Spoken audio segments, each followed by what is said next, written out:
നീ എന്നെ പ്രശ്നേഷ് എന്ന് വിളിക്കുമ്പോൾ നീ ഒരു കാര്യം മനസ്സിലാക്കണം. ഞാൻ പ്രശ്നേഷാണെങ്കിൽ നീയൊക്കെ അരീഷ് അല്ലേടാ, അരീഷ്. മനസ്സിലാക്കി കളഞ്ഞല്ല. പിന്നെ പ്രശ്നേഷ് എന്ന പേരിൽ അറിയപ്പെടുന്ന പ്രശ്നേഷ് ഗ്രീൻ എന്ന പേരിൽ അറിയപ്പെടുന്ന ഒരു യൂട്യൂബ് ബ്ലോഗർ രോഹിത്. നല്ല പേരല്ലേ? ചോദിക്കും. ഒരു സൈഡിൽ നമ്മൾ പ്രശ്നേഷായിട്ട് മുദ്ര കുത്തപ്പെട്ടത് കൊണ്ട് നമ്മൾ പറയണെല്ലാം പ്രശ്നം. ഈ നാട്ടൊക്കെ സഹിക്കാം, ജീവിതം തന്നെ നാറിപ്പോയില്ലടാ. അതായത് ഇതിന് റിപ്ലൈ അല്ല, അതിനു മുന്നേ വിക്കി തകിനെ ഞാൻ എയറിലാക്കി എന്നൊക്കെ പറഞ്ഞു. അത്ര വലിയ കാര്യമായിട്ട് എനിക്ക് തോന്നുന്നില്ല. ഒരു മൊണ്ണ അവനെ പറഞ്ഞപ്പോ അവൻ അതേപോലെ രീതിയിൽ പറയാൻ ശ്രമിക്കുന്നതാണ്. ക്ഷമിക്കണം, ഉപദ്രവിക്കരുത്, ജീവിതമാണ് നിന്റെ.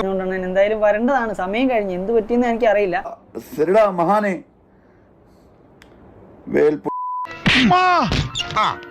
കിട്ടേണ്ടതൊക്കെ കിട്ടിയല്ലോ, സമാധാനമായല്ലോ. ഇനി സ്വസ്ഥമായിട്ട് വണ്ടി ഈ റോഡിൽ പോട്ടെ. അടുത്തത് അണ്ണനിട്ടാണെന്ന് മനസ്സിലായപ്പോഴത്തേക്ക് ഇനി പേടിച്ച് ഒളിച്ചിരിക്കുന്നതാണോന്നും അറിയില്ല. വാ പൊത്തി പിടിക്കുന്ന കൂട്ടത്തിൽ കുറച്ച് സാനിറ്റൈസർ തേച്ചിട്ട് അണ്ണാക്കിലോട്ട് തേച്ച് വെച്ച് കൊടുക്കും.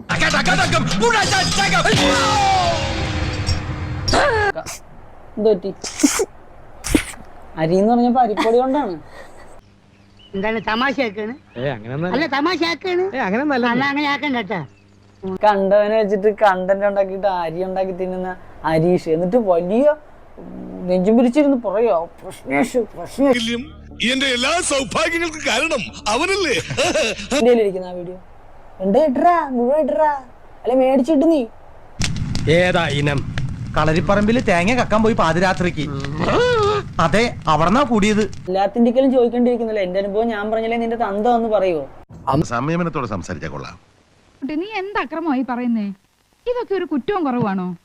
നീ പറ, നീയാണല്ലോ കോടതി. എടാ പോടാ മൈ. അരി വാങ്ങി കൊടു. ഇതൊക്കെ നല്ലോണം ദഹിക്കട്ടാ. Thank you. ഈ ഉപകാരം മറന്നാലും ഞാൻ മരിക്കില്ല. ഇതൊക്കെ എന്ത്